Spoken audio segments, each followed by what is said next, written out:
거기서 한 발짝만 더 움직이면 아저씨 죽어요. 당장 멈춰요. 고막을 찢을 듯한 굉음이 들리기 직전 제 귓가에 꽂힌 건 앳된 아이의 비명 같은 경고였습니다. 그 목소리가 아니었다면 저는 지금 이 자리에 없었을 겁니다. 머리 위로 수십 톤의 철골 구조물이 쏟아져 내리던 그 찰나의 순간 저를 살린 건 제 경호원도 평생을 쌓아온 돈도 아닌 난생 처음 보는 10살짜리 꼬마였습니다. 그런데 말입니다. 단순히 운이 좋아서 산 게 아니었습니다. 그 아이는 알고 있었습니다.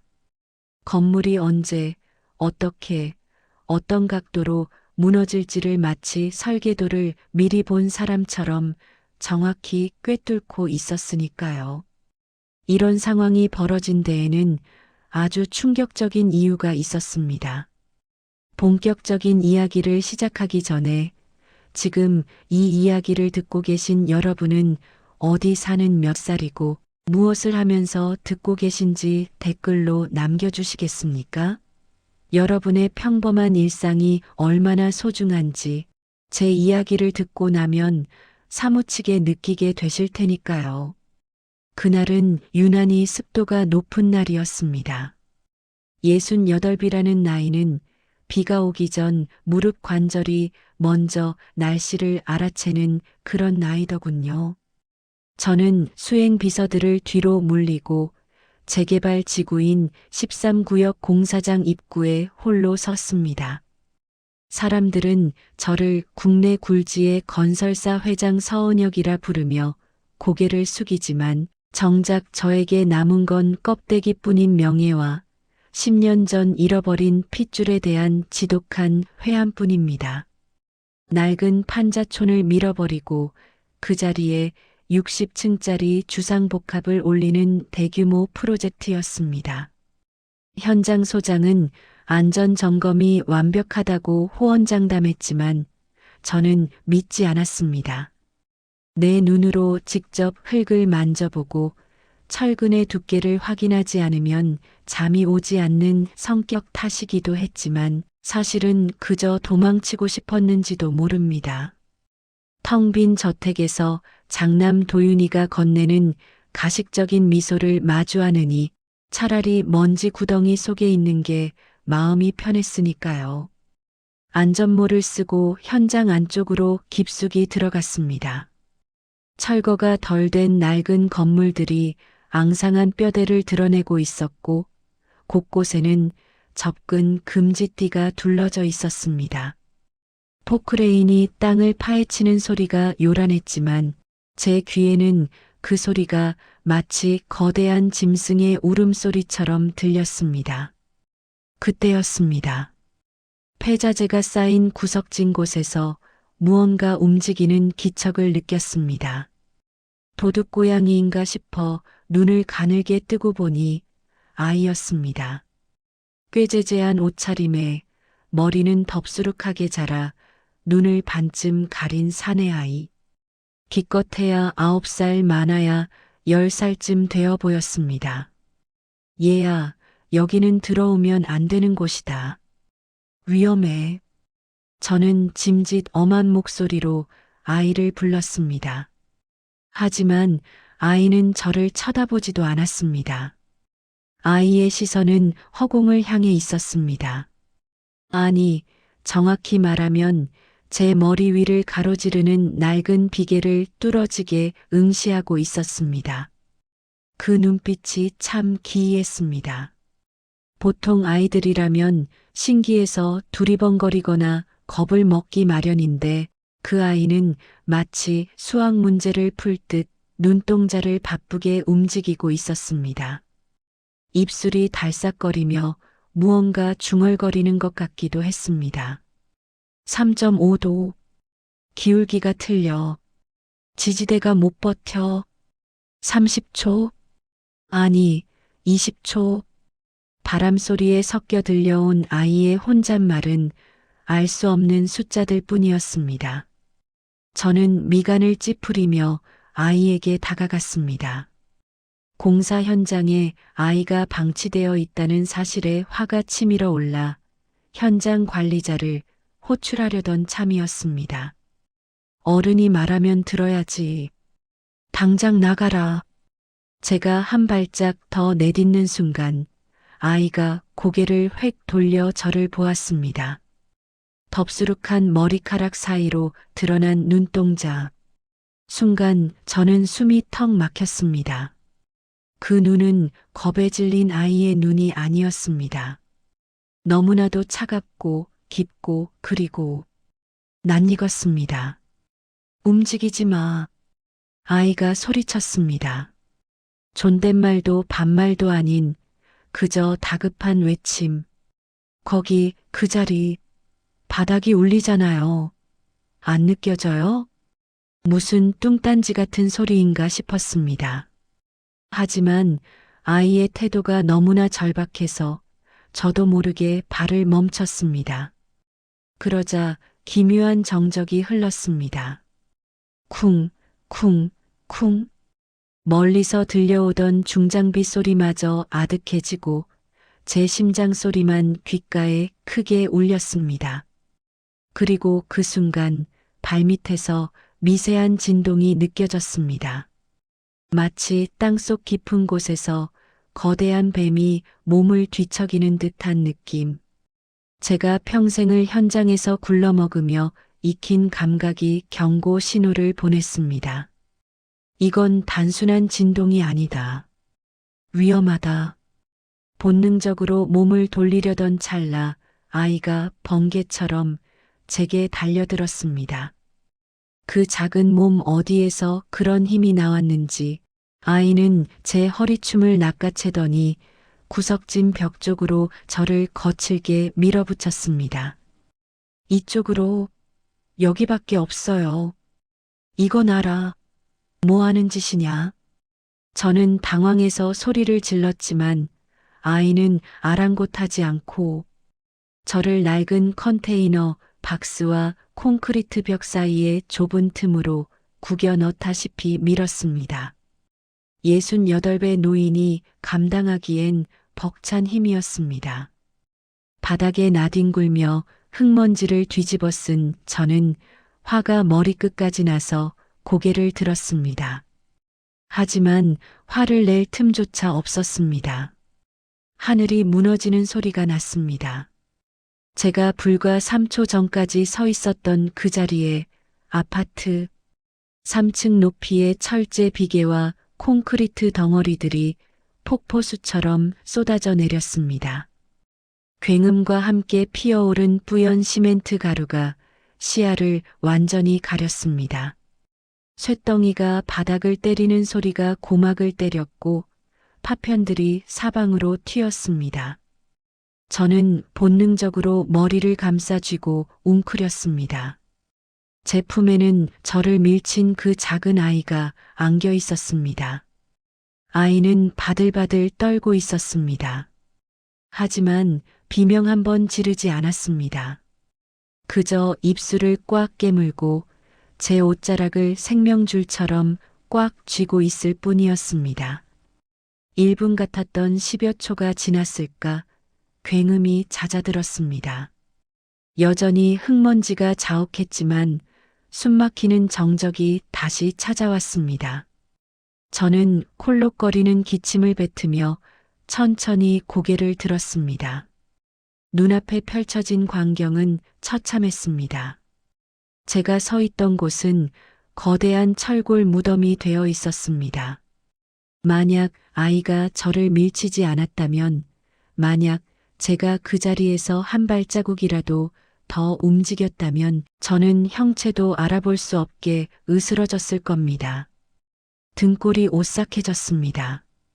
식은 땀이 비 오듯 흘러내렸습니다. 살아남았다는 안도감보다 대체 이게 무슨 일인지 파악하려는 이성이 먼저 작동했습니다. 이건 단순한 사고가 아니다. 무언가 잘못됐다. 그리고 제 시선은 품에 안긴 아이에게로 향했습니다. 아이는 먼지를 하얗게 뒤집어 쓴 채 가쁜 숨을 몰아쉬고 있었습니다. 너 대체 누구냐? 제 목소리는 떨리고 있었습니다. 아이는 천천히 고개를 들어 저를 보았습니다. 먼지투성이 얼굴 위로 오직 두 눈만이 형형하게 빛나고 있었습니다. 그 눈빛은 공포가 아닌 안도감이었습니다. 자신이 계산한 결과가 맞았다는 마치 어려운 수학 문제를 풀어낸 학생 같은 표정. 삼각, 공간, 아이가 작게 중얼거렸습니다. 네, 여기가 유일한 생존 확률 100% 구역이었어요. 기가 찼습니다. 10살짜리 아이 입에서 나올 말이 아니었습니다. 생존 확률 100% 구역? 그게 무슨 소리냐? 내가 그걸 어떻게 알아? 저는 아이의 어깨를 잡고 흔들었습니다. 아이는 움찔하며 몸을 뒤로 뺐습니다. 그때 아이의 낡은 티셔츠 소매가 걷히면서 가느다란 팔목이 드러났습니다. 제 심장이 멎는 것 같았습니다. 아이의 왼쪽 팔목 안쪽 희미하지만 분명하게 보이는 화상 흉터, 반달 모양의 그 흉터는 10년 전 제 아들이 저지른 실수로 갓 태어난 손자의 팔에 남겨졌던 상처와 너무나도 흡사했습니다. 죽었다고 했습니다. 화재 사고로 시신조차 찾지 못하고 잿더미 속에서 사라졌다고 했습니다. 제 아들 도윤이가 피눈물을 흘리며 제게 보고했던 그 아이. 제 손이 덜덜 떨려왔습니다. 설마, 그럴 리가 없다. 이건 말도 안 되는 우연이다. 하지만 이 아이의 비상한 공간 감각, 그리고 저를 보는 저 낯익은 눈매, 그리고 결정적으로 저 흉터. 너, 이름이 뭐니? 제 목소리는 이제 거의 울음처럼 들렸습니다. 아이는 경계심 가득한 눈으로 저를 빤히 쳐다보더니 입을 꾹 다물었습니다. 그때였습니다. 무너진 잔해 너머에서 누군가의 고함 소리가 들려왔습니다. 하준아, 서하준, 어디 갔어? 걸걸하고 쉰 노인의 목소리. 아이의 눈동자가 순식간에 흔들렸습니다.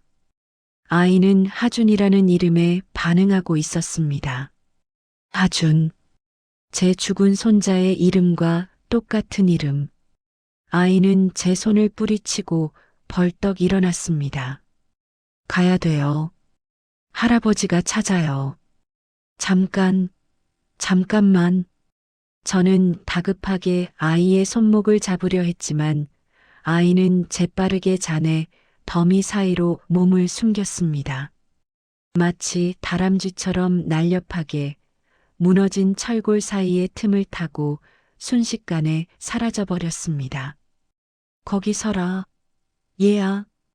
제가 소리쳤지만 돌아오는 건 흩날리는 먼지와 공허한 메아리뿐이었습니다. 멀리서 사이렌 소리가 들려오기 시작했습니다. 현장 직원들이 비명을 지르며 달려오는 소리도 들렸습니다. 하지만 저는 멍하니 아이가 사라진 곳을 바라볼 수밖에 없었습니다. 머릿속이 하얗게 변해버렸습니다. 방금 무슨 일이 일어난 걸까요? 저는 죽을 뻔했고 살아났습니다. 그리고 죽은 줄 알았던 과거의 망령을 보았습니다. 그 아이가 계산해낸 생존 공간. 그건 단순한 우연이었을까요? 아니면 정말로 그 아이에게 남들이 보지 못하는 무언가가 보이는 걸까요? 그리고 그 아이를 찾던 할아버지라는 작자는 또 누구일까요? 먼지 구덩이 속에 주저앉은 채 저는 주먹을 꽉 쥐었습니다. 손바닥 안에 아이의 옷깃에서 떨어진 듯한 작은 단추 하나가 잡혔습니다. 이건 시작에 불과했습니다. 제 인생을 송두리째 뒤흔들, 그리고 거대한 건설, 제국을 무너뜨릴 수도 있는 진실이 바로 이 폐허 속에서 숨쉬고 있었습니다. 구급차 사이렌 소리가 귓가를 때리고 뽀얀 먼지 구름 사이로 형광색 조끼를 입은 구조대원들이 개미떼처럼 몰려들었습니다. 그 아수라장 속에서 저는 넋나간 사람처럼 서 있었습니다. 비서실장과 경호원들이 사색이 되어 제게 달려왔습니다. 회장님, 괜찮으십니까? 어디 다치신 데는 없습니까? 그들의 목소리가 물먹은 솜처럼 웅웅거렸습니다. 제 신경은 온통 방금 전 사라진 그 조그만 뒷모습에 쏠려 있었으니까요. 찾아. 제 입에서 나온 첫마디는 비명이 아니라 명령이었습니다. 네, 회장님, 일단 병원부터 가셔야. 그 아이 찾아내라고. 방금 여기서 나간 꼬마 아이 당장 내 눈앞에 데려와. 제 고함 소리에 비서실장이 움찔하며 뒷걸음질 쳤습니다. 평소 냉철하고 이성적이기로 소문난 제가 무너진 건물 잔해 앞에서 피투성이가 된 채 웬 아이를 찾아오라며 악을 쓰고 있었으니 미친 노인네 취급을 받아도 할 말이 없었겠지요. 하지만 저는 확인해야 했습니다. 그 눈빛, 그 흉터, 그리고 기가 막힌 타이밍. 그 모든 게 우연의 일치인지 아니면 신이 제게 던져준 마지막 기회인지 확인해야만 했습니다. 경호원들이 무전을 치며 현장 곳곳으로 흩어졌습니다. 저는 비틀거리는 다리를 지탱하며 아이가 사라진 방향으로 걸음을 옮겼습니다. 폐허가 된 공사장 한 구석, 무너진 담벼락 너머 낡은 공터가 눈에 들어왔습니다. 그리고 그곳에 거짓말처럼 그 아이가 쭈그리고 앉아 있었습니다. 도망친 줄 알았는데 아이는 무언가를 유심히 들여다보고 있었습니다. 바닥에 떨어진 철근 조각이었습니다. 인기척을 느꼈는지 아이가 고개를 들었습니다. 저와 눈이 마주쳤지만 아이는 이번엔 도망가지 않았습니다. 오히려 저를 기다리고 있었다는 듯 덤덤한 표정이었습니다. 다친 데는 없니? 숨을 몰아쉬며 물었습니다. 아이는 말없이 고개를 끄덕였습니다. 흙투성이가 된 얼굴, 찢어진 바지, 영락없는 거짓골이었지만 그 눈빛만은 여전히 소름 끼치도록 맑고 깊었습니다. 아까 내가 그랬지. 기울기가 틀렸다고. 저는 조심스럽게 아이에게 다가갔습니다. 마치 숲속에서 마주친 사슴이 놀라 달아날까봐 숨죽이며 접근하는 사냥꾼처럼 말입니다. 어떻게 알았니? 건물이 무너질 거라는 걸. 아이는 손에 쥐고 있던 철근 조각을 만지작거렸습니다. 소리가 달랐어요. 소리, 철골이 휘어지는 소리가 아니었어요. 비명을 지르는 것 같았어요. 억지로. 아이는 자리에서 일어나 무너진 건물 쪽을 손가락으로 가리켰습니다. 보통 건물이 늙어서 무너질 때는 관절이 쑤시는 할아버지처럼 삐걱거리면서 전체가 울려요. 그런데 아까는 달랐어요. 딱 한 군데, 저기 세 번째 기둥 쪽에서만 비명소리가 났어요. 아이의 손가락이 가리키는 곳은 처참하게 찌그러진 H빔들이 엉켜있는 곳이었습니다. 마치 누가 다리를 걷어차서 넘어뜨린 것처럼요. 순간 등골이 서늘해졌습니다. 다리를 걷어찼다. 그건 단순한 사고가 아니라 인위적인 힘이 가해졌다는 뜻이었습니다. 그게 무슨 말이냐? 누가 일부러 그랬다는 거야? 균열이 자연스럽지 않았어요. 흙이나 바람이 만든 게 아니에요. 사람 냄새가 났어요. 10살짜리 아이의 입에서 나올 수 있는 표현이 아니었습니다. 사람 냄새가 났다니. 하지만 저는 그 말을 무시할 수 없었습니다. 저는 평생을 건설 현장에서 보낸 사람입니다. 부실 공사와 계획된 사고의 미묘한 차이를 본능적으로 압니다. 그리고 방금 전 그 찰나의 순간에 무너져 내린 건물의 붕괴 형태는 분명 기이했습니다. 마치 폭파 공법으로 해체하듯 너무나 깔끔하게 주저앉았으니까요. 저는 떨리는 손을 뻗어 아이의 어깨를 잡으려 했습니다. 그러자 아이가 움찔하며 뒷걸음질 쳤습니다. 그리고 무의식적으로 자신의 오른쪽 귓불을 만지작거렸습니다. 엄지와 검지로 귓불을 비비며 눈을 아래로 내리까는 행동. 심장이 덜컥 내려앉는 것 같았습니다. 그건 제 죽은 아들 도윤이의 형이자 10년 전 사고로 세상을 떠난 큰아들 진혁이의 버릇이었습니다. 진혁이는 난처하거나 깊은 생각에 잠길 때면 항상 귓불을 만지작거렸습니다. 유전이라는 게 이렇게 무서운 걸까요? 아니면 제가 너무나 간절해서 헛것을 보고 있는 걸까요? 너, 부모님은 어디 계시니? 제 목소리가 형편없이 갈라졌습니다. 아이는 귓불을 만지던 손을 멈추고 저를 올려다보았습니다. 없어요. 없어. 엄마는 저를 버렸고 아빠는 몰라요. 담담한 어조였습니다. 슬픔조차 느껴지지 않는 건조한 목소리가 더 가슴을 후벼 팠습니다. 그럼 아까 그 할아버지는 누구냐? 널 찾던 그 사람. 저를 주워주신 분이에요. 주었다니. 물건도 아니고 아이를 주었다니. 머릿속이 복잡해졌습니다. 그때 아이가 갑자기 제 손을 빤히 쳐다보았습니다. 제 손에는 아까 아이의 옷에서 뜯어진 작은 단추가 쥐어 있었습니다. 그거 제 건데요. 아이가 손을 내밀었습니다. 저는 홀린 듯 단추를 아이의 손바닥 위에 올려주었습니다. 아이의 손과 제 손이 닿는 순간 거칠고 메마른 아이의 피부 감촉이 전해졌습니다. 그리고 다시 한번 왼쪽 손목 안쪽에 희미한 화상 흉터가 제 눈에 박혔습니다. 확신이 들었습니다. 이건 우연이 아니다. 절대 우연일 수 없다. 10년 전 그날 밤 별장에서 일어난 화재. 불길 속에서 며느리는 가까스로 탈출했지만 갓난아이였던 손자는 끝내 찾지 못했습니다. 경찰은 전소된 건물 잔해에서 아이의 것으로 추정되는 유해조차 찾기 힘들다고 했습니다. 잿더미가 된 요람만 덩그러니 남았었죠.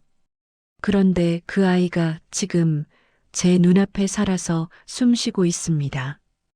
그것도 제 아비의 천재적인 공간 감각과 제 어미의 습관을 그대로 물려받은 채로. 이름이 하준이라고 했지? 제가 다시 물었습니다. 아이는 단추를 주머니에 넣으며 고개를 끄덕였습니다. 서하준. 제 손자의 이름도 하준이었습니다. 배고프지 않니? 밥은 먹었어? 갑자기 튀어나온 엉뚱한 질문에 아이가 의아한 듯 저를 쳐다보았습니다. 저는 제가 할 수 있는 가장 부드러운 표정을 지으려 애썼습니다. 하지만 평생을 굳은 얼굴로 살아온 탓에 아마 울상에 가까운 표정이었을 겁니다. 맛있는 거 사주마. 그리고 내가 말한 그 사람 냄새라는 거 더 자세히 듣고 싶구나. 아이를 놓치면 안 된다는 생각뿐이었습니다. 경찰에 신고해서 유전자 검사를 하면 금방 밝혀지겠지만 만약 누군가가 이 아이의 존재를 알게 된다면 10년 전 사고가 단순 화재가 아니었다면 제 아들 도윤이가 아니면 제 경쟁자들이 이 아이의 생존을 알게 된다면 이 아이는 또다시 위험해질지 모릅니다. 제가 직접 보호해야 했습니다. 아이는 잠시 망설이는 눈치였습니다. 꼬르륵. 정적을 깨고 아이의 배에서 소리가 났습니다. 아이는 얼굴을 붉히며 배를 감싸 쥐었습니다. 그 모습이 여느 10살짜리 아이와 다를 바 없어 보여 저도 모르게 피식 웃음이 났습니다. 가자. 저기 차에 타면 따뜻한 밥부터 먹여주마. 제가 손을 내밀었습니다. 아이는 경계심을 풀지 않은 채 제 손과 얼굴을 번갈아 보았습니다. 그러다 조심스럽게, 아주 조심스럽게 제 손을 잡으려던 찰나였습니다. 하준아. 등 뒤에서 날카로운 고함 소리가 들려왔습니다. 화들짝 놀란 아이가 손을 거두고 뒤로 물러났습니다. 뒤를 돌아보니 낡은 점퍼를 입고 모자를 푹 눌러 쓴 노인 한 명이 몽둥이를 든 채 씩씩거리며 서 있었습니다. 백태원이라 불리는 그 노인이었습니다. 남의 애한테 무슨 수작이야. 노인은 맹수처럼 저를 노려보며 다가왔습니다. 그 눈빛은 단순한 보호자의 것이 아니었습니다. 70이 넘은 노인에게서 뿜어져 나오는 기세가 예사롭지 않았습니다. 마치 저처럼 평생을 누군가와 싸워 이겨온 사람의 눈빛. 할아버지. 하준이가 쭈뼛거리며 노인의 뒤로 숨었습니다. 당신 누구십니까? 저는 자세를 바로잡고 물었습니다. 대한민국 재계 서열 5위인 저를 몰라보고 몽둥이를 든 노인은 처음이었습니다. 아니, 알고서도 저러는 것 같았습니다. 건물 무너뜨린 걸로 모자라 이제 애까지 잡아가려고? 썩 꺼져. 노인은 하준이의 손목을 낚아채더니 저를 향해 퇴하고 침을 뱉고는 뒤도 돌아보지 않고 아이를 끌고 갔습니다. 경호원들이 제지하려 달려들었지만 저는 손을 들어 그들을 막았습니다. 나더라. 하지만 회장님, 미행해. 들키지 말고. 저 노인이 아이를 데리고 어디로 가는지, 사는 곳이 어딘지 하나도 빠짐없이 알아내. 멀어지는 두 사람의 뒷모습을 보며 저는 입술을 깨물었습니다. 하준이가 끌려가며 힐끔 저를 돌아보았습니다. 그 눈빛이 이렇게 말하는 것 같았습니다. 구해줘요. 심장이 쿵쾅거렸습니다. 잃어버린 핏줄을 찾았다는 환희와 거대한 음모가 도사리고 있다는 공포가 동시에 밀려왔습니다. 오늘 이 사고는 시작에 불과했습니다. 누군가 제 목숨을 노리고 건물을 건드렸고 그 덕분에 저는 죽은 줄 알았던 손자를 만났습니다. 이 기막힌 아이러니. 차에 올라타며 저는 주머니 속 휴대전화를 꺼냈습니다. 그리고 저장되지 않은 번호 하나를 눌렀습니다. 10년간 연락을 끊고 살았던 제 며느리 정미라였습니다. 신호음이 길게 이어졌습니다. 여보세요? 수화기 너머로 들려오는 낯익고도 낯선 목소리. 저는 떨리는 목소리를 가다듬고 말했습니다. 나다. 긴히 물어볼 게 있다. 10년 전 그날, 너 정말 아이가 죽는 걸 내 눈으로 봤느냐? 수화기 너머에서 숨을 들이키는 소리가 들렸습니다. 이제 판도라의 상자는 열렸습니다. 저는 이 아이를 지키기 위해 그리고 진실을 밝히기 위해 제 남은 인생 전부를 걸 것입니다. 설령 그 끝에 제 아들 도윤이의 파멸이 기다리고 있다 할지라도 말입니다. 그 아이는 죽었어요. 아버님도 보셨잖아요. 그 잿더미를. 수학이 넘어 며느리의 목소리는 지나칠 정도로 차분했습니다. 마치 감정을 거세당한 사람처럼 건조하고 메마른 톤이었죠. 하지만 저는 그 건조함 뒤에 숨겨진 미세한 균열을 놓치지 않았습니다. 10년 전 아이를 잃은 어미가 시아버지의 의심 섞인 질문에 화를 내거나 오열하는 대신 기계적인 답변만을 반복한다는 것. 그것은 거짓말을 하는 사람들이 흔히 보이는 방어 기제였습니다. 그래, 알았다. 끊으마. 저는 더 추궁하지 않고 전화를 끊었습니다. 지금 당장 며느리를 다그쳐봤자 진실이 나올 리 만무했습니다. 그녀는 이미 제 아들 서도윤의 그늘 아래서 숨죽여 사는 법을 터득한 여자였으니까요. 하지만 그녀의 그 짧은 침묵은 제게 확신을 심어주기에 충분했습니다. 아이는 살아있다.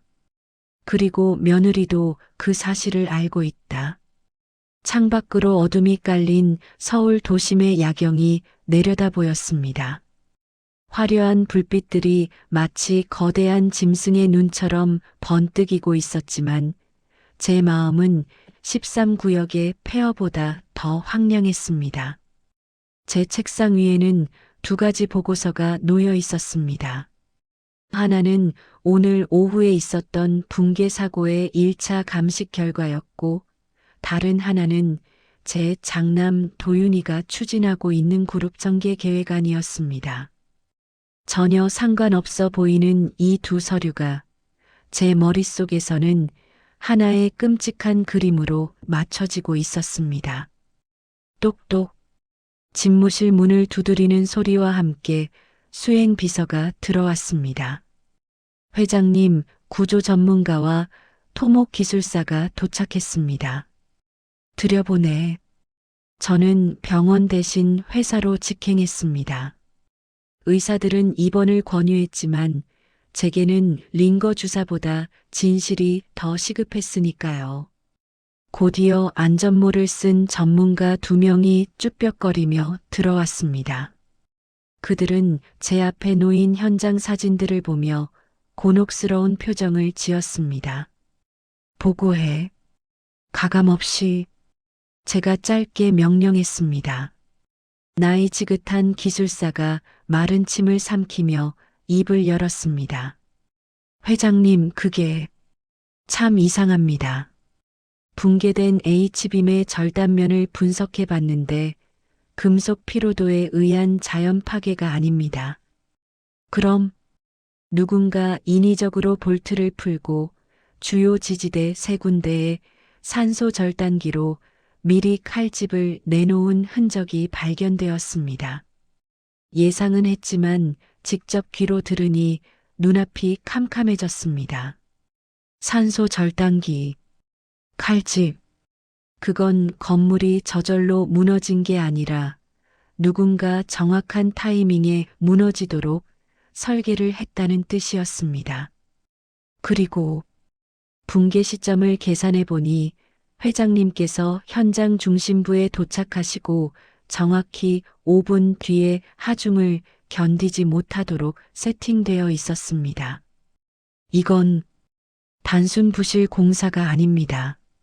명백한 살인 미수입니다. 기술사의 목소리가 떨렸습니다. 저는 눈을 감았습니다. 아까 낮에 마주친 그 꼬마 아이 하준이의 목소리가 귓가에 생생하게 들려왔습니다. 사람 냄새가 났어요. 그 아이는 알고 있었습니다. 건물이 늙어서 비명을 지르는 게 아니라 누군가에 의해 억지로 다리가 꺾이고 있다는 것을, 그 천재적인 감각으로 어른들이 돈과 욕망으로 감춰놓은 사리를 읽어낸 것입니다. 나가봐. 그리고 이 사실은 내 입으로 발표하기 전까지 함구해. 기술사들을 내보낸 저는 의자 깊숙이 몸을 파묻었습니다. 범인은 멀리 있지 않았습니다. 제 동선을 분 단위로 파악하고 현장 보안을 뚫고 들어가 구조물을 조작할 수 있는 사람. 그리고 제가 사고사로 위장되어 죽었을 때 가장 큰 이득을 볼 사람. 서도윤. 제 배 아파 낳진 않았지만 제 손으로 키운 장남. 평생을 저에게 인정받기 위해 발버둥 쳤지만 늘 제 기준에 미치지 못했던 아들. 그 열등감이 결국 아비를 죽여서라도 왕자를 차지하겠다는 패륜으로 번진 것일까요? 그때였습니다. 문이 벌컥 열리며 도윤이가 들어왔습니다. 노크도 없이 평소의 예의 바른 모습과는 거리가 먼 다급한 태도였습니다. 아버지, 괜찮으십니까? 뉴스 보고 놀라서 달려왔습니다. 도윤이는 제게 달려와 제 어깨를 감싸 주었습니다. 그의 얼굴은 걱정과 공포로 하얗게 질려 있었습니다. 연기일까요? 아니면 실패에 대한 두려움일까요? 저는 아들의 눈을 빤히 쳐다보았습니다. 살아있어서 실망했느냐? 제 질문에 도윤이의 동공이 미세하게 흔들렸습니다. 그게 무슨 말씀이세요? 천만다행입니다. 정말 큰일 나실 뻔했잖아요. 현장 관리자 놈들, 제가 당장 다 구속시키라고 지시했습니다. 그는 서둘러 화제를 돌리며 분노를 연기했습니다. 하지만 제 눈에는 보였습니다. 그의 시선이 제 책상 위에 놓인 감식 보고서를 힐끔거리고 있다는 것을요. 도윤아, 내 아버지, 오늘 날 살린 게 누군지 아느냐? 도윤이는 멈칫했습니다. 경호팀장이 아니었습니까? 아니, 10살짜리 꼬마였다. 순간 도윤이의 표정이 굳어졌습니다. 10살. 그 나이 숫자에 민감하게 반응하는 모습. 10년 전 자신의 실수로 잃어버린 혹은 버려버린 조카의 나이와 정확히 일치하기 때문이겠지요. 꼬마. 라뇨? 어떤 꼬마가 내 옷자락을 잡아 끌더구나. 무너질 걸 미리 알고 있었어. 기가 막히지 않으냐? 수십 년 경력의 기술자들도 모르는 걸 그 어린 것이 알더라니까. 저는 일부러 과장 섞인 감탄사를 내뱉으며 도윤이의 반응을 살폈습니다. 도윤이의 손이 미세하게 떨리고 있었습니다.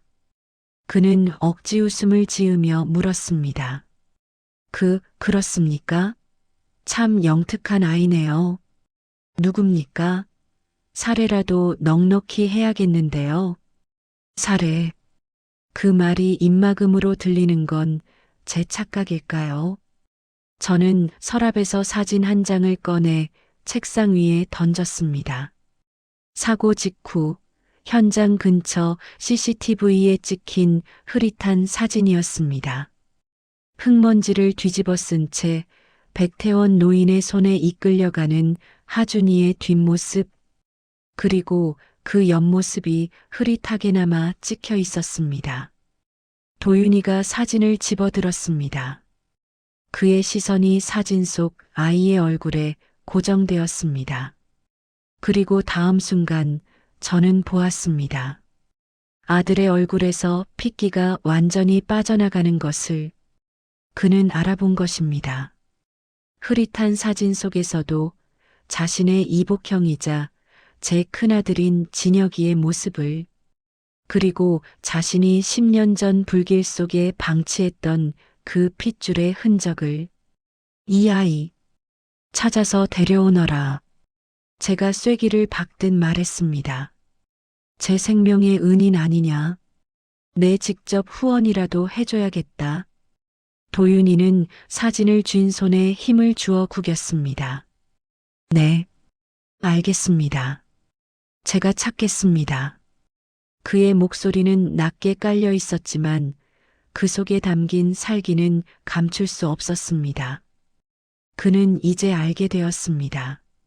자신의 완벽했던 계획을 망친 방해꾼이 존재한다는 것을, 그리고 그 방해꾼이 다름 아닌 살려두어서는 안 될 과거의 불씨라는 것을. 도윤이가 인사를 하고 나간 뒤 저는 닫힌 문을 한참 동안 노려보았습니다. 가슴 한구석이 욱신거렸습니다. 자식이 부모를 죽이려 했다는 배신감보다 이제 막 찾은 손자를 제 아들로부터 지켜야 한다는 위기감이 더 컸습니다. 도윤이는 수단과 방법을 가리지 않을 겁니다. 10년 전에도 그랬듯 이번에도 자신의 앞길을 막는 장애물을 제거하려 들겠죠. 그때 제 휴대전화가 진동했습니다. 아까 지시해둔 사설정보팀장의 문자였습니다.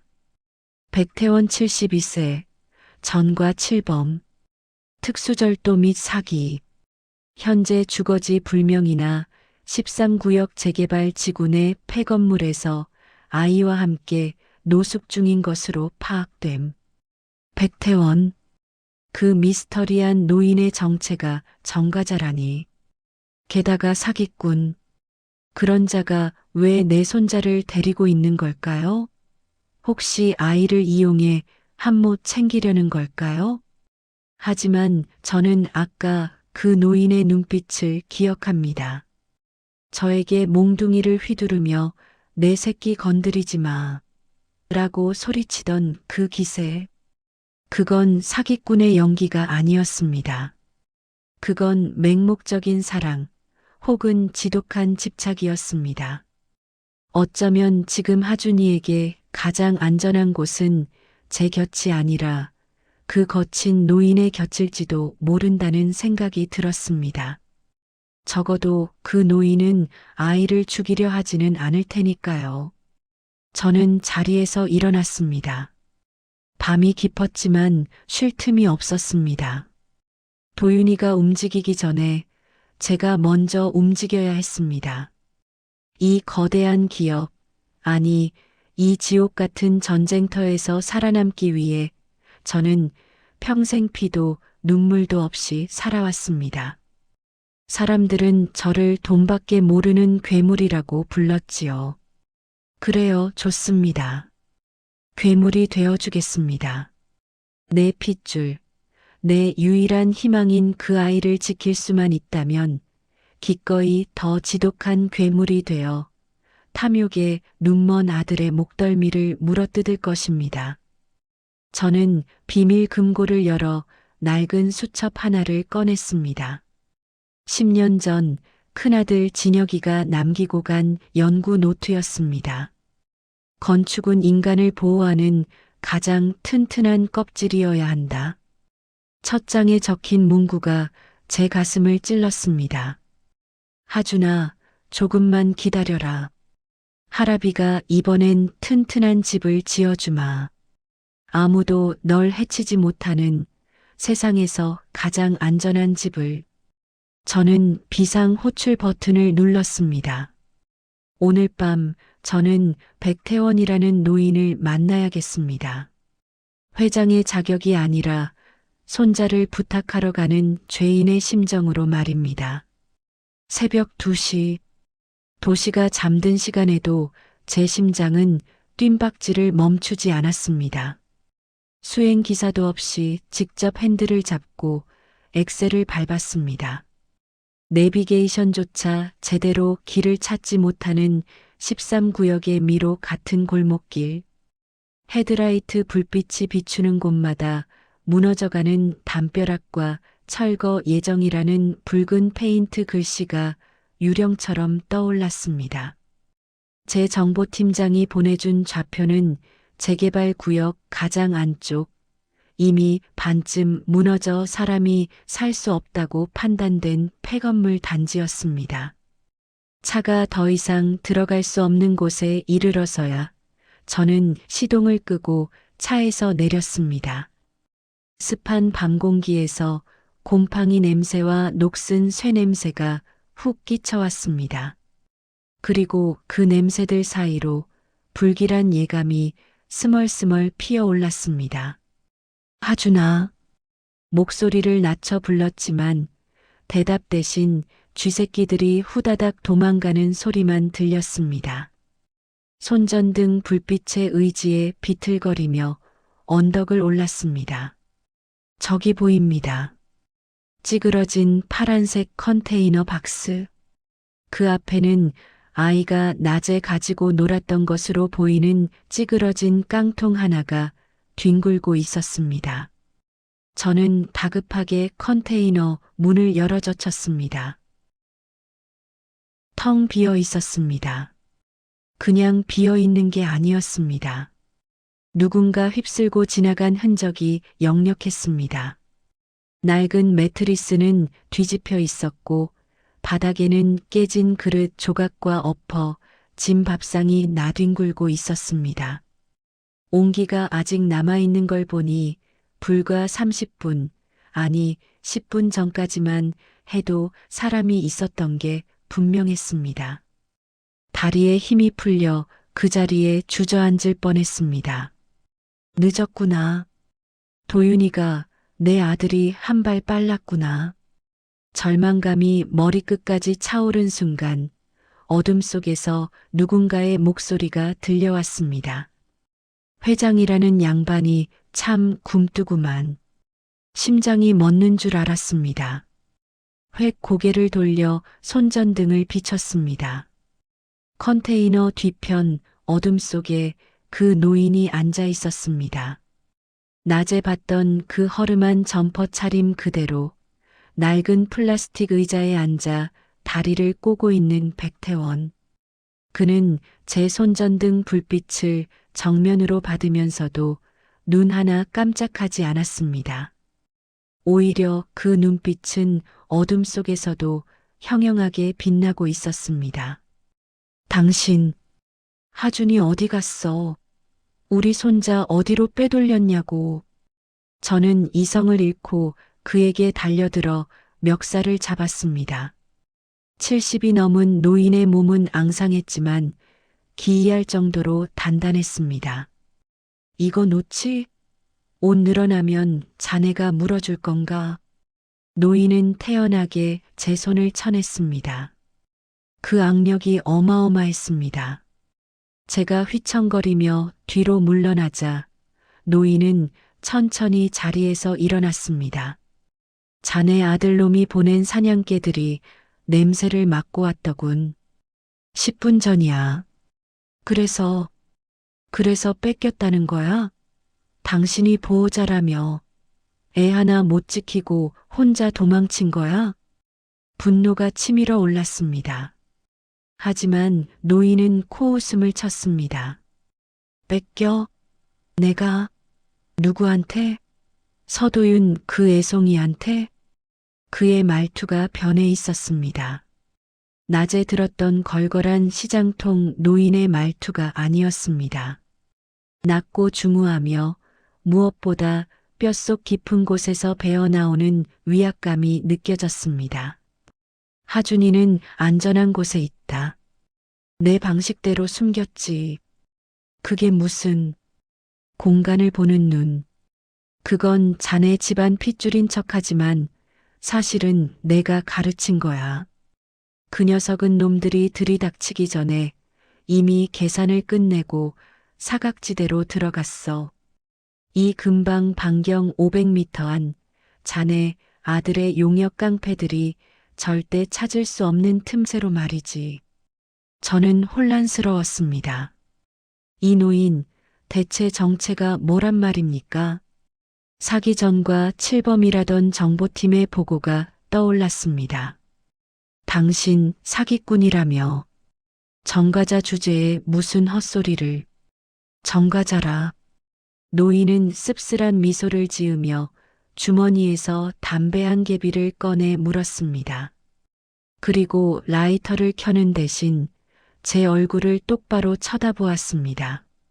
자네 정보팀장, 자네 사람 맞나? 뭐? 내가 누군지 정말 모르겠나? 서은혁 전무. 아, 이제 회장이지.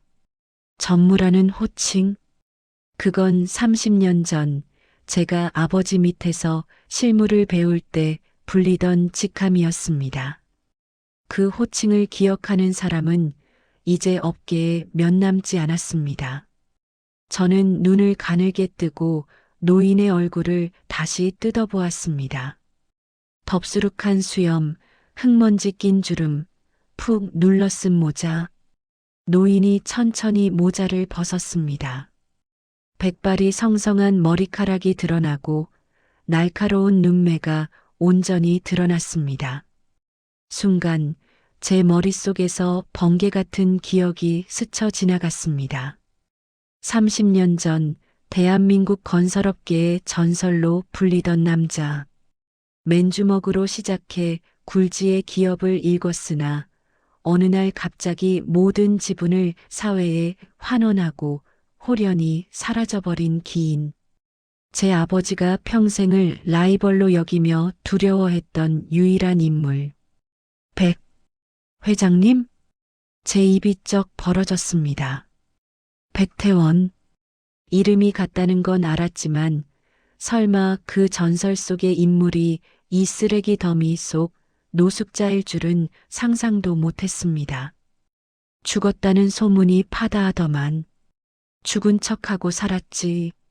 자네처럼 넥타이 매고 전쟁터에서 사는 게 지겨워서. 백태원 회장이 킬킬거리며 웃었습니다. 충격으로 말문이 막혔습니다. 전과 칠범이라는 보고서는 명백한 조작이었습니다. 도윤이가 제 눈과 귀를 가리기 위해 가짜 정보를 심어놓은 것이 분명했습니다. 그럼 하준이를 데리고 있었던 게 10년 전 그날 밤 별장 화재 현장에 내가 있었네. 백 회장의 표정이 순식간에 진지해졌습니다. 우연히 지나가던 길이 아니었어. 자네 아들놈이 수상한 짓을 꾸미고 있다는 첩보를 듣고 갔지. 불길 속에서 아기 울음소리가 들리는데 아무도 들어가질 않더군.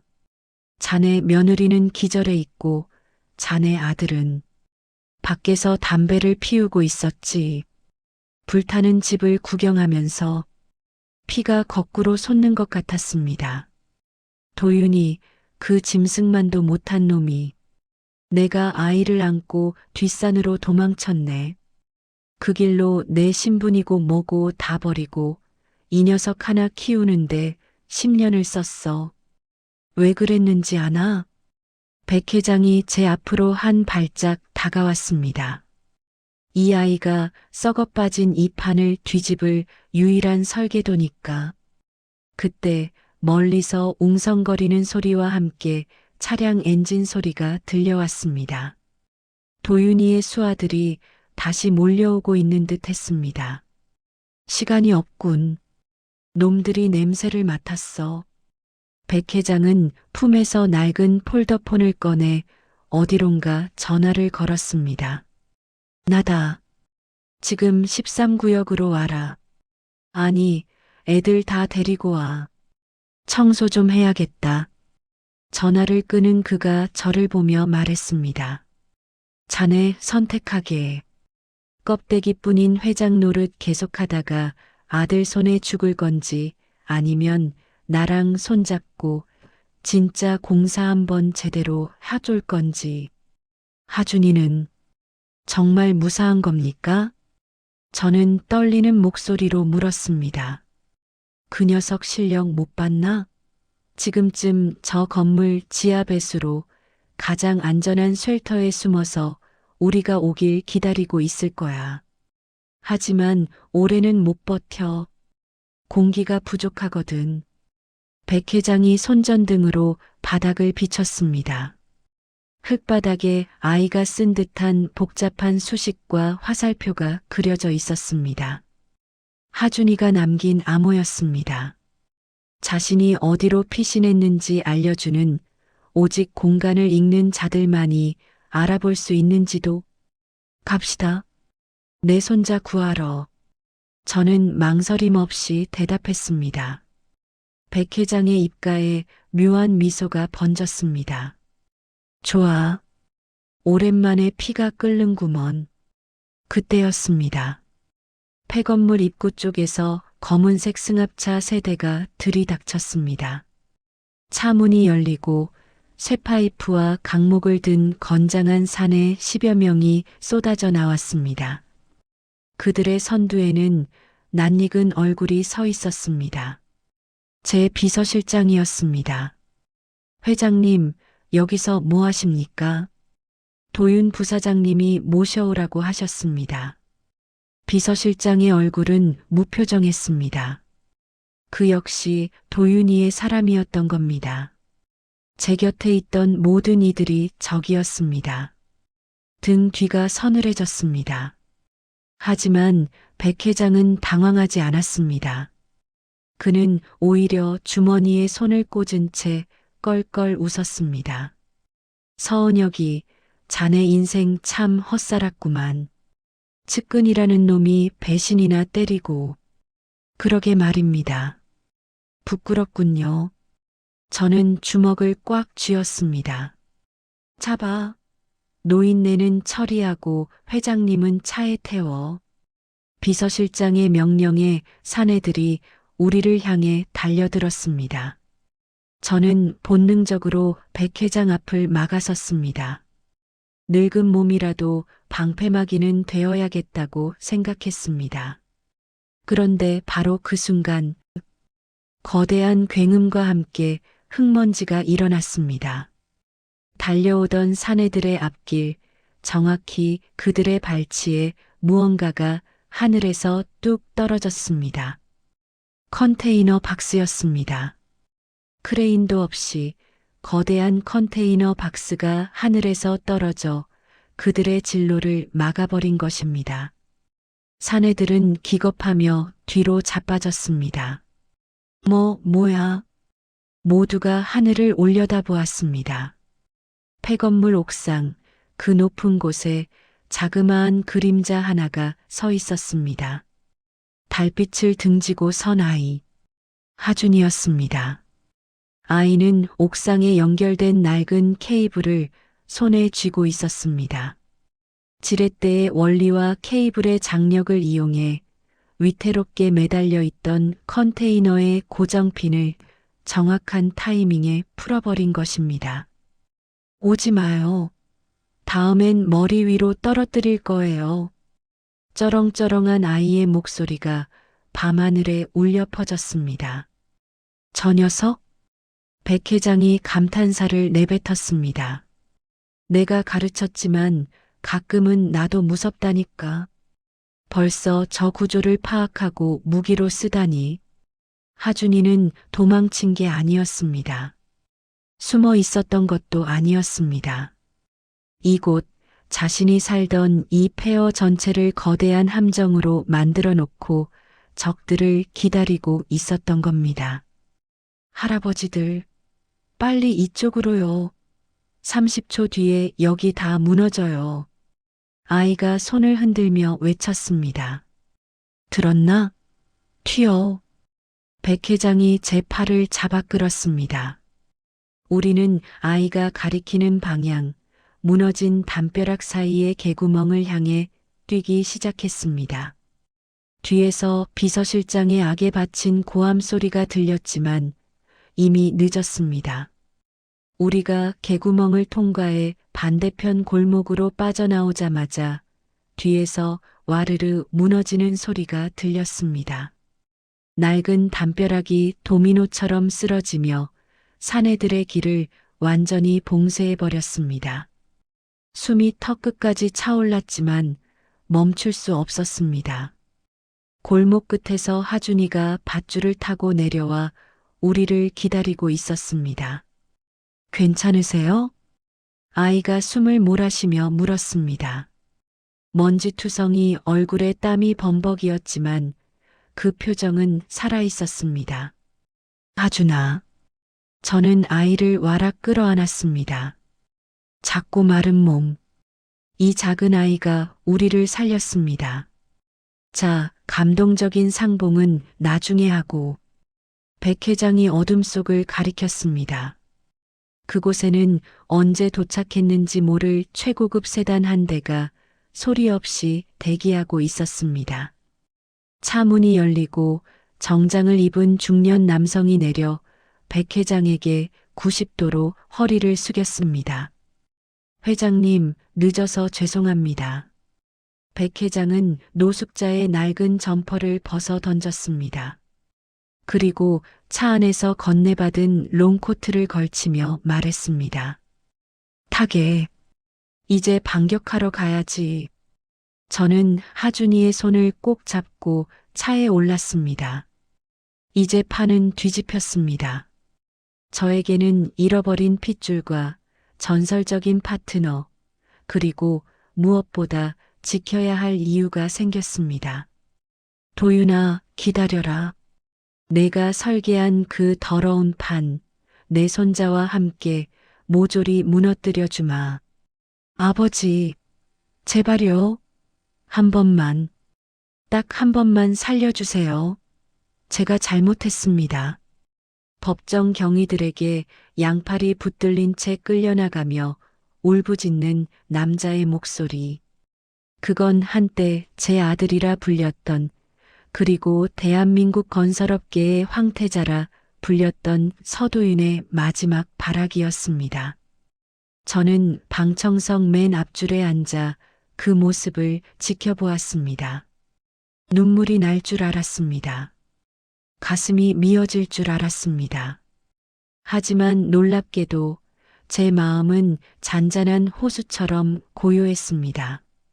그저 담담하게 무너져야 할 것이 무너지는 광경을 바라볼 뿐이었습니다. 징역 15년. 재판장이 주문을 읽어 내려가는 동안 도윤이는 저를 향해 손을 뻗었지만 저는 끝내 그 손을 잡아주지 않았습니다. 이런 상황이 벌어진 데에는 아주 충격적인 이유가 있었습니다. 마지막 이야기를 시작하기 전에 지금 여러분은 누구와 함께 계신가요?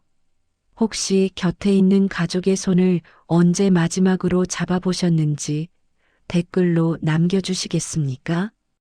오늘 제 이야기가 여러분의 그 손을 조금 더 따뜻하게 만들기를 바랍니다. 도윤이가 구속되고 1년이라는 시간이 흘렀습니다. 그룹은 전문 경영인 체제로 전환되었고 저는 회장직에서 물러나 명예회장이라는 껍데기만 남겨두었습니다. 사람들은 서은혁이 무너졌다고 자식 농사에 실패한 불운한 노인이라며 수군거렸습니다.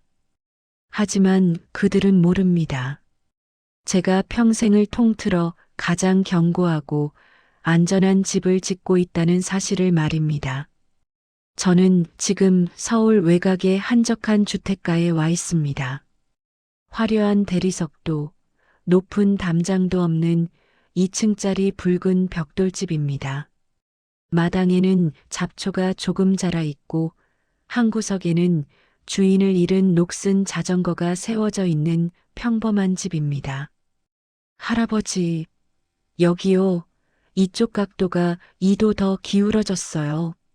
마당에서 들려오는 청량한 목소리. 하준이입니다. 아이는 한 손에 줄자를, 다른 한 손에는 스케치북을 들고 화단 경계석을 유심히 들여다보고 있습니다. 흙투성이가 된 얼굴이지만 1년 전 그 폐허 속에서 보았던 불안감은 이제 찾아볼 수 없습니다. 그래, 어디 보자. 저는 뒷짐을 지고 아이 곁으로 다가갔습니다. 예전 같았으면 정원사를 불러 당장 고치라고 호통을 쳤을 테지만 지금의 저는 그저 허허 웃으며 아이의 머리를 쓰다듬을 뿐입니다. 내 말이 맞구나. 비가 와서 흙이 좀 쓸려 내려갔나 보다. 제가 돌받쳐놨어요. 삼각 지지대로 고정하면 더 이상 안 무너져요. 아이는 자랑스러운 듯 흙 묻은 손을 들어 보였습니다. 저는 주머니에서 손수건을 꺼내 아이의 손을 닦아주었습니다. 그 손목 안쪽 옅어진 화상 흉터가 눈에 들어왔습니다. 볼 때마다 가슴이 아리지만 이제는 그 상처가 우리를 이어준 끈이라고 생각하기로 했습니다. 현관문이 열리고 고소한 된장찌개 냄새와 함께 한 여자가 나왔습니다. 며느리였던, 아니 이제는 하준이 엄마로서 새 삶을 살고 있는 미라입니다. 아버님, 식사하세요. 하준이 너도 얼른 손 씻고 들어와. 화장기 없는 얼굴에 수수한 앞치마를 두른 그녀의 모습은 10년 전 재벌가 며느리로 살 때보다 훨씬 편안해 보였습니다. 도윤이의 재판에서 그녀는 증인석에 섰습니다. 남편의 비리와 자신의 방관을 모두 자백했죠. 그 대가로 집행유예를 선고받았지만 그녀는 오히려 감옥에서 풀려난 사람처럼 자유로워 보였습니다. 우리는 식탁에 둘러앉았습니다. 메뉴는 조촐했습니다. 된장찌개, 김치, 그리고 하준이가 좋아하는 계란말이. 긴 테이블 끝과 끝에 앉아 대화도 없이 밥만 먹던 과거의 식사 시간과는 달랐습니다.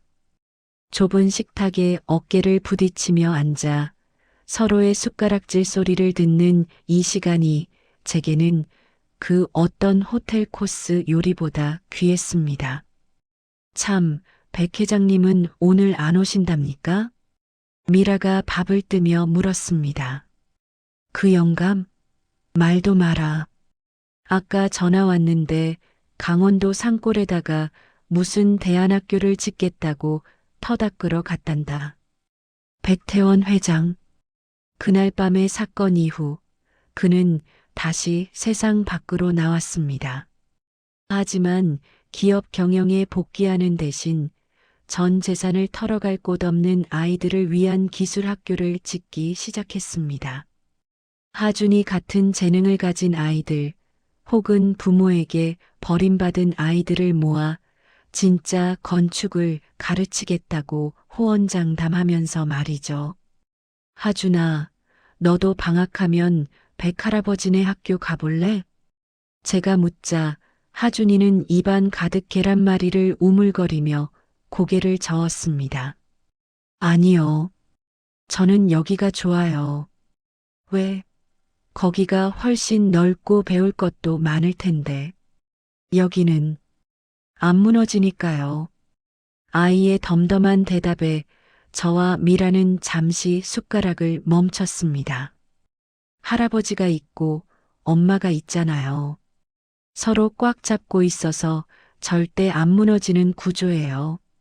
제가 계산해 봤는데 여기가 세상에서 제일 튼튼해요. 하준이는 아무렇지 않게 다시 밥을 먹었지만 저는 코끝이 찡해져서 국물을 들이켜야 했습니다. 안 무너지는 구조.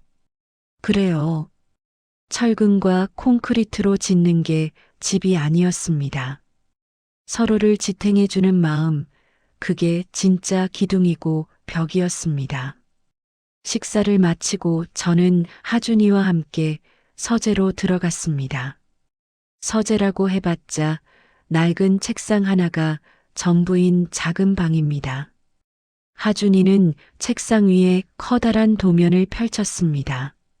할아버지, 이거 봐요. 제가 나중에 지을 집이에요. 도면에는 삐뚤빼뚤한 선으로 그려진 기이한 건물이 있었습니다. 이건 뭐냐? 방이 왜 이렇게 많아? 숨바꼭질하기 좋은 집이에요. 그리고 여기 지하에는 벙커도 있어요. 혹시라도 나쁜 사람들이 오면 다 같이 숨을 수 있게요. 아이의 도면 속에는 여전히 세상에 대한 두려움이 묻어 있었습니다. 하지만 그 두려움은 이제 혼자만의 것이 아니었습니다. 다 같이 숨을 수 있는 곳. 아이는 이제 자신을 지켜줄 가족을 설계도 안에 포함시키고 있었습니다.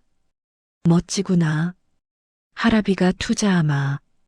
대신 조건이 하나 있다. 뭔데요? 창문을 더 크게 내거라. 숨을 필요 없이 햇빛이 아주 잘 들게. 밖에서도 안이 훤히 들여다 보여서 우리가 얼마나 행복하게 사는지 다 볼 수 있게 말이다. 하준이는 잠시 생각에 잠기더니 연필을 들어 벽이라고 그려놓은 선들을 지우개로 쓱쓱 지우기 시작했습니다. 그리고 그 자리에 커다란 네모를 그렸습니다. 좋아요. 그럼 창문 옆에 할아버지 안락의자도 놓을게요. 그날 밤 하준이를 재우고 거실로 나오니 미라가 베란다에 서 있었습니다. 그녀는 어두운 밤하늘을 올려다보고 있었습니다.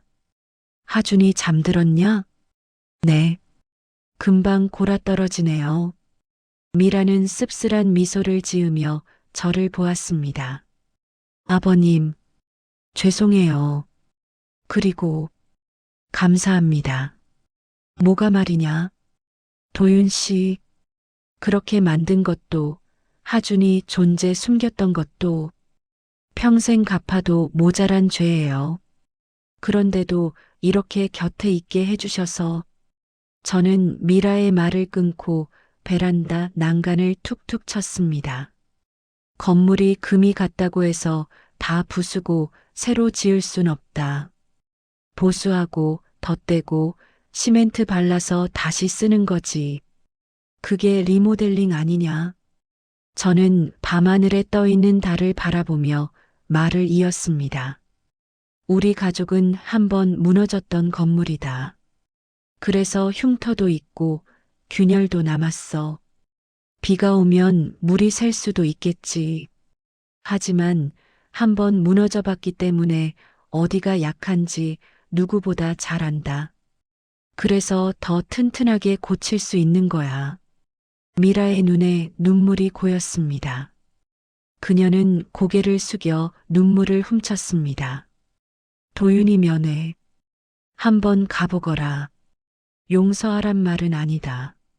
그래도 그 녀석에게 가족이 밖에서 기다리고 있다는 사실 정도는 알려주는 게 좋지 않겠나? 네, 알겠습니다. 방으로 돌아와 침대에 누웠지만 쉽게 잠이 오지 않았습니다. 창문 틈으로 달빛이 들어와 벽에 걸린 가족 사진을 비췄습니다. 며칠 전 동네 사진관에서 찍은 사진입니다.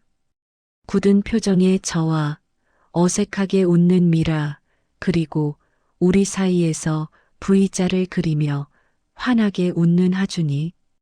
촌스럽고 투박한 사진이지만 제 인생에서 찍은 그 어떤 사진보다 마음에 들었습니다.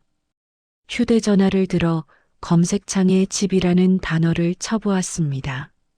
수많은 부동산 광고와 아파트 시세가 떴습니다. 예전에 저라면 평당 가격부터 확인했을 겁니다. 하지만 지금은 그 숫자들 뒤에 숨겨진 사람들의 이야기가 궁금해집니다. 저 아파트 불빛 아래에는 어떤 가족이 밥을 먹고 있을까? 저 낡은 빌라에는 누가 꿈을 꾸고 있을까? 저는 휴대전화를 내려놓고 눈을 감았습니다. 제 이름은 서은혁. 70을 바라보는 나이에 비로소 진짜 가장이 되었습니다. 잃어버렸던 손자는 제게 건축학개론을 다시 가르쳐 주었습니다. 공간은 비어 있을 때 가치가 있는 것이 아니라 사람의 온기로 채워질 때 비로소 완성된다는 것을요. 내일은 하준이와 함께 마당에 꽃을 심기로 했습니다. 흙을 만지고 뿌리를 내리고 비바람을 견디며 피어나는 생명. 그것이 제가 남은 생 동안 지어야 할 마지막 현장입니다. 여러분, 여러분의 집은 튼튼하신가요? 혹시 벽에 금이 가 있거나 기둥이 흔들리고 있진 않나요? 그렇다면 너무 걱정하지 마십시오. 무너지는 것을 두려워하지 마십시오. 폐허가 된 그 자리에서라야 우리는 비로소 서로의 손을 잡고 다시 쌓아 올릴 수 있으니까요. 지금까지 무너진 잔해 속에서 희망을 주운 노인 서은혁이었습니다.